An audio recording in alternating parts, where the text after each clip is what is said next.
You know how it goes. You carve out the time, you diligently work through those vocabulary lists. Maybe you even use flashcards until your thumbs ache. And then, well, it's like trying to hold water in your hands. Those new words just seem to slip away. Oh, yeah. It's a frustratingly common experience, isn't it? That feeling of putting in all that effort, but not seeing the long-term results. Absolutely. And that's exactly what we're diving into today. We've been exploring a really practical conversation from the Easy English Talk podcast, and they've shared some genuinely smart ways to make new vocabulary not just something you recognize, but something you can actually use with confidence. Right. Forget those endless forgotten lists. We're aiming for real understanding and recall here. Exactly. Our goal in this deep dive is to go beyond simply, listing those strategies. We want to understand the underlying reasons why the sort of traditional memorization often falls short. And hopefully equip people with actionable techniques to build a vocabulary that truly sticks.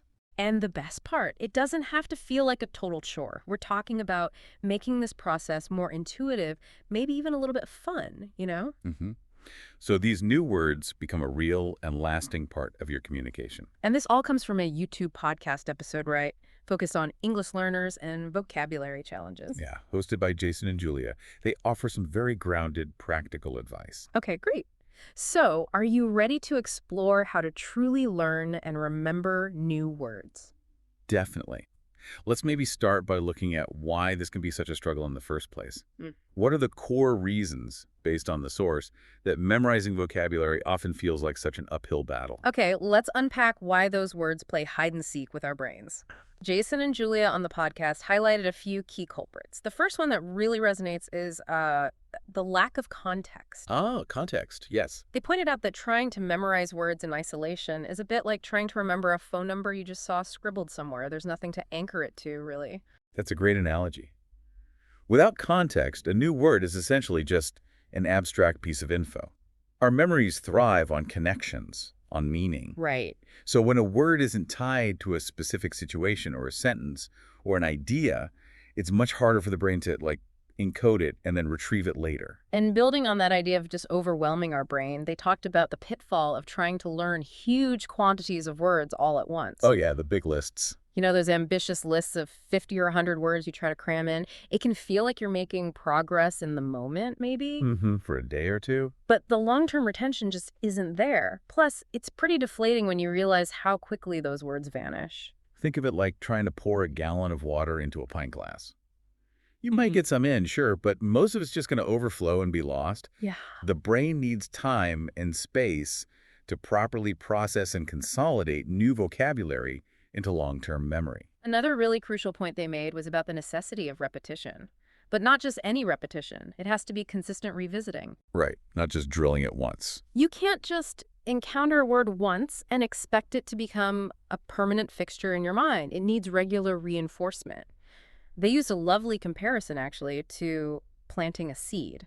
Okay. You can't just water it on day one and expect a plant to magically appear. It needs ongoing care and attention. That's spot on. Consistent review acts as a signal to your brain, basically saying, hey, this information's important, hold on to it. Without that repeated exposure, the neural pathways associated with that new word just weaken, and eventually, well, they fade. Then they touched on something that seems obvious but is maybe easy to overlook, the lack of active use. Using the word. Yeah. If you're not actually speaking or writing with these new words, your brain doesn't really recognize them as essential tools, you know? Yeah. So it's less likely to prioritize remembering them. It's like having a shiny new toolkit you never actually take out of the box. Active use provides a practical application. When you use a word, you're not just passively recalling it, you're actively engaging with its meaning and its function in communication. That really strengthens your understanding and memory. And finally, Jason and Julia brought up the common habit of over-relying on translation. The translation trap. Constantly translating every new English word back to your first language can actually prevent you from developing a direct understanding, a more natural feel for how it's used in English. Yeah, it keeps your native language as this sort of unnecessary middleman. Right. While translation can be a helpful starting point, maybe for the very basics, the ultimate goal is to create a direct link, a link between the English word and its concept or meaning, ideally even a mental image. That makes sense. It bypasses the need for constant translation and allows for more fluent, more automatic language processing. So, okay, those are the key obstacles we often face. Learning without context, overloading ourselves, not enough repetition, lack of active use, and too much reliance on translation. But thankfully, the Easy English Talk podcast offered a bunch of smart strategies to overcome these. Right, the solutions. Where should we start tackling these challenges? Well, given that we started with the issue of learning without context, perhaps we should begin with the power of contextual learning as, like, the direct antidote. Sounds good. So the core idea here is to move away from just memorizing isolated definitions and instead encounter new words within the context of full sentences or even short stories. Precisely. This way, you naturally start to understand how the word is actually used in real communication. Exactly. By seeing a word in its natural habitat, so to speak, you gain a much richer understanding of its meaning, its nuances, and how it interacts with other words. Yeah. The podcast hosts used a great example to illustrate this, the word elaborate. Yes, they did. They pointed out that instead of just learning that elaborate means to explain in detail, which is kind of dry, Right. you gain a much deeper understanding by seeing it in action in sentences like, "Can you elaborate on that idea?" Or, "She elaborated on her plans for the weekend." It suddenly becomes less of an abstract definition and more of a functional part of the language you can actually use. And it encourages you to think about the word not just as like a static entry in a dictionary, but as a dynamic tool for conveying meaning. You start to see its potential applications. And it's not just about passively reading example sentences either. Jason and Julia emphasized the importance of actively engaging with the new word in context. Right. Getting involved. They encouraged creating your own sentences or actively seeking out examples in articles, books, whatever English content you're already consuming. That active engagement is absolutely key.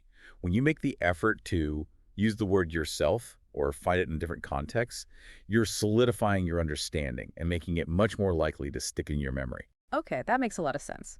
What's another effective strategy they discussed? Next up is the fascinating technique of visualization and association. This is where you tap into your brain's ability to create mental images. Ah, pictures in your head. Exactly.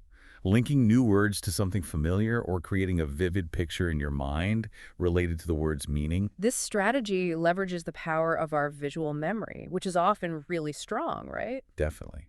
By creating a mental image associated with a new word, you're essentially giving your brain another pathway to access that information. And the more vivid, the more engaging the image, the better. They use the simple example of the word mountain. Instead of just thinking of the word itself, you actively picture a specific mountain, maybe one you've seen, or a classic snow-capped peak. The more detail you add to that mental image, the more memorable the word becomes. Exactly. And the more personal the association, the more effective it tends to be. They also mentioned linking smooth, for instance, to a specific sensation. Like the feeling of your phone screen. Yeah, or the texture of silk. These tangible personal connections create stronger memory anchors. That makes perfect sense. It's like attaching a little mental tag to the word that's unique to you. So how do we tackle that natural tendency to forget things over time, that forgetting curve everyone talks about? That brings us to the incredibly effective strategy of spaced repetition. This technique is really grounded in cognitive science research on how our memory works and, crucially, how we forget information. Okay, so the core principle is that instead of trying to review new words all at once or just randomly, Right. you revisit them at increasing intervals. So you might learn a word today, review it again tomorrow, then maybe in 3 days, then a week, and so on. Precisely. This increasing gap between reviews leverages what's known as the forgetting curve.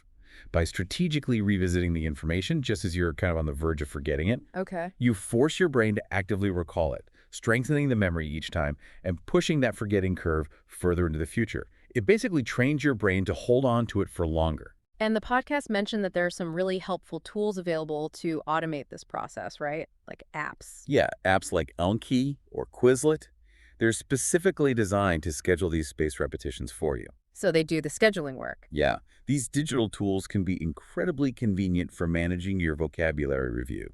They track when you last saw a word and present it to you again at what should be the optimal interval. But you could do it manually, too. Oh, absolutely. The principle of spaced repetition can also be applied manually using, say, physical flashcards in different piles, or even a simple notebook schedule. The key is the increasing time between reviews, however you manage it. Now, we've talked about how important it is to actually use new words. How did Jason and Julia elaborate on the best ways to put them into practice? They really emphasize that active use transforms a word from something you just passively recognize to something you can actively employ in your own communication. Right, the difference between knowing what a tool is and actually knowing how to use it. Exactly that. They even suggested simple but effective techniques like talking to yourself in English. Yeah, or describing the objects around you using your new vocabulary, or even writing short journal entries or little stories incorporating the words you're trying to learn. So it doesn't have to be a formal conversation with another person immediately? Not at all. Yeah. Even that internal dialogue plays a crucial role in solidifying the word's place in your active vocabulary. And they had a great actionable tip. Yeah. Set a small daily goal, Like? like trying to consciously use at least one new word in a sentence each day. Each day.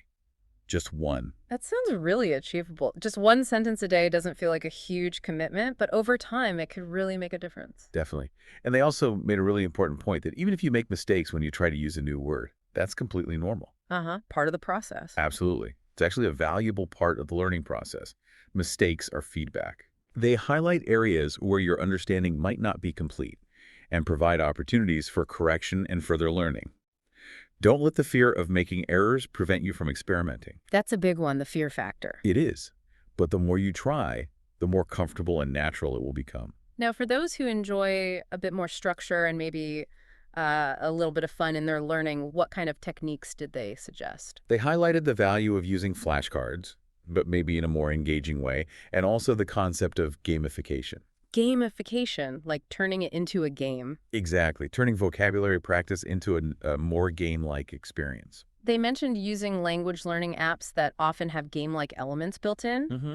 but also the benefits of creating your own physical flashcards and making them more interactive. Yeah, like adding pictures or creating really memorable example sentences, maybe funny ones, or even just turning them into a simple self-testing game. Okay. The more you can make the learning process enjoyable and interactive, the more motivated you'll probably be to stick with it. And the more likely the new vocabulary will be to actually stick in your memory.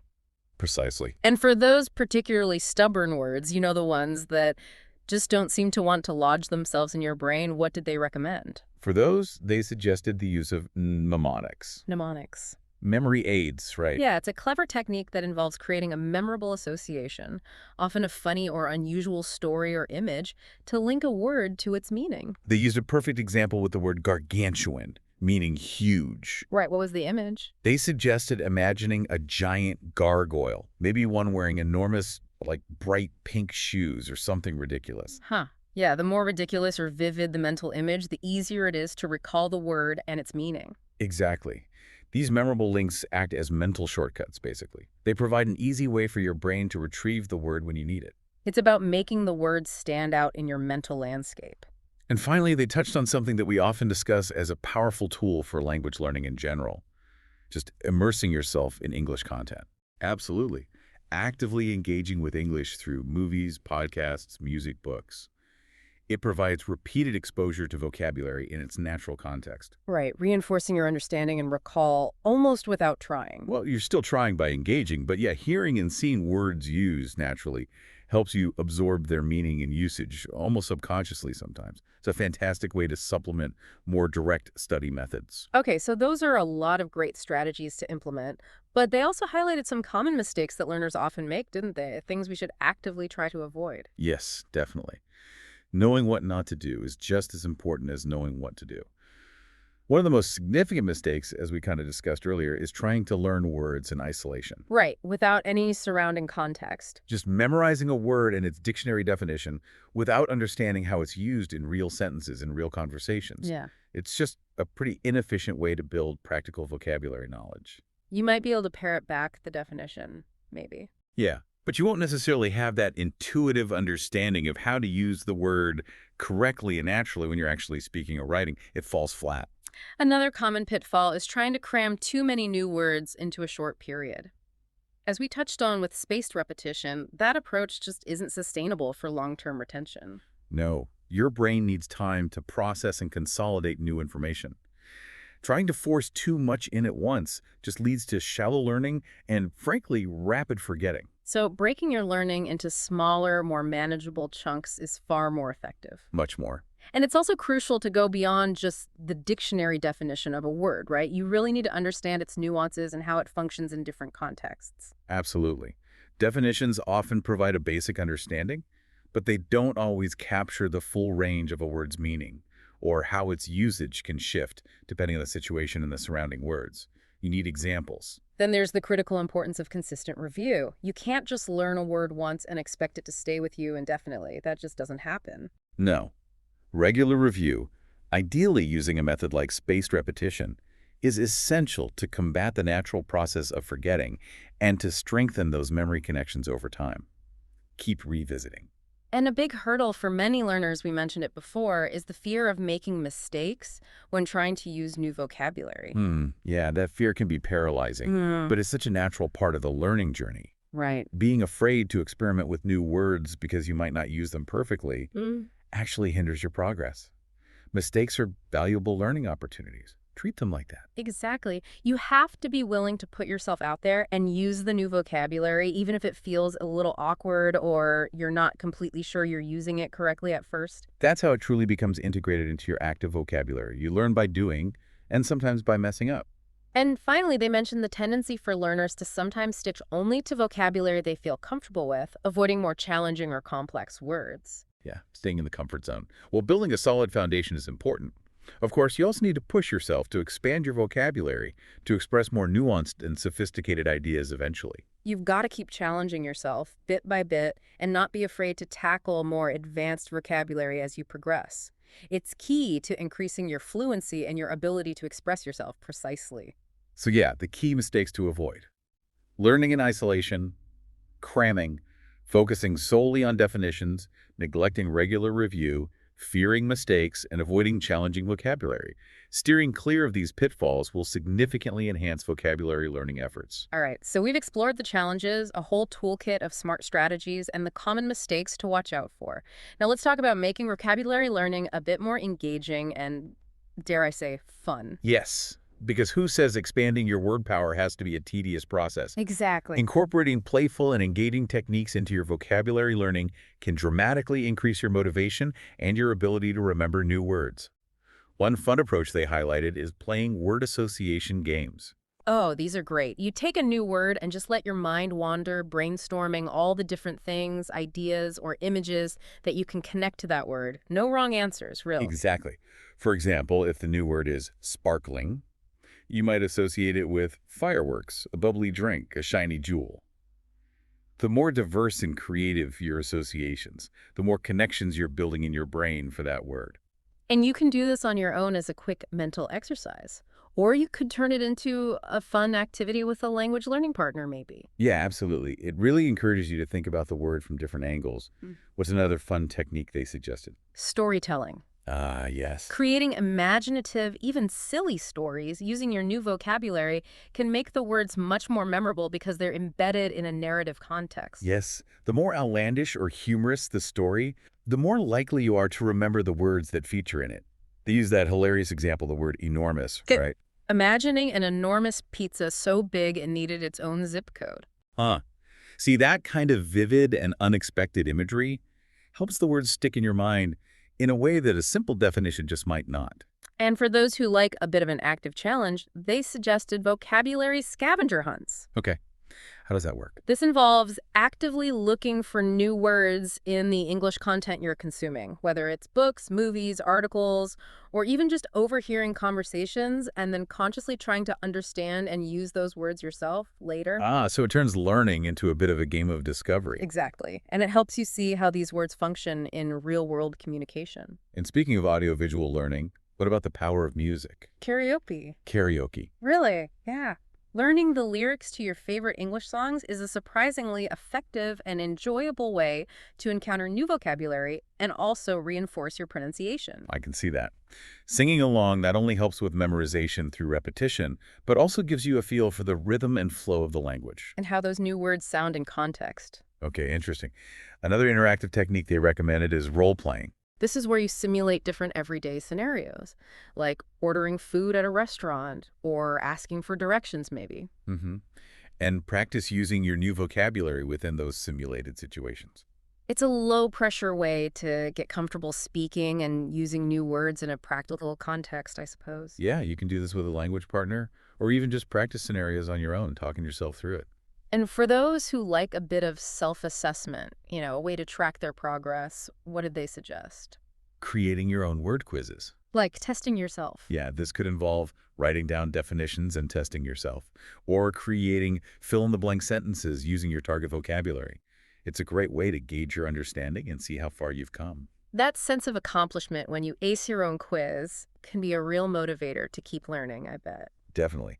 And for those who are more visually inclined, Exploring English comics, or even, get this, creating your own simple comics or visual stories using your new vocabulary. oh, that's creative. Yeah, it can reinforce the meaning of words through visual context. Mm. It's a fun and lighthearted way to connect the word with an image and a situation, making it more memorable.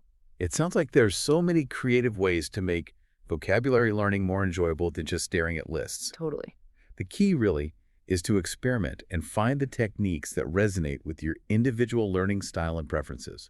The more engaged you are in the process, the more effective your learning will be. Okay, so as we bring this deep dive to a close, what would you say are the absolute key takeaways for someone looking to get smarter about how they memorize new vocabulary? I think the central message is that effective vocabulary learning is about way more than just rote memorization. Right. It's about actively engaging with words in context, using repetition strategically, like spaced repetition, finding ways to actively incorporate them into your communication. Speaking, writing. Yeah, and making the learning process enjoyable and relevant to your own interests. Yeah. Making it feel less like work. Exactly. It's about finding those methods that really click for you and then being consistent with your practice. Consistency seems huge. Consistency is absolutely crucial. Even small, regular efforts using effective strategies will yield significant results over time. And seriously, don't hesitate to try out different techniques to discover what works best for you personally. So if you've ever felt defeated by those elusive vocabulary lists, remember these smart strategies and fun techniques. Put them into practice, be patient with yourself, Mm-hmm. and you'll be well on your way to expanding your English vocabulary and using it with greater confidence. So maybe a final thought to leave people with. Consider which of these techniques sparks your interest.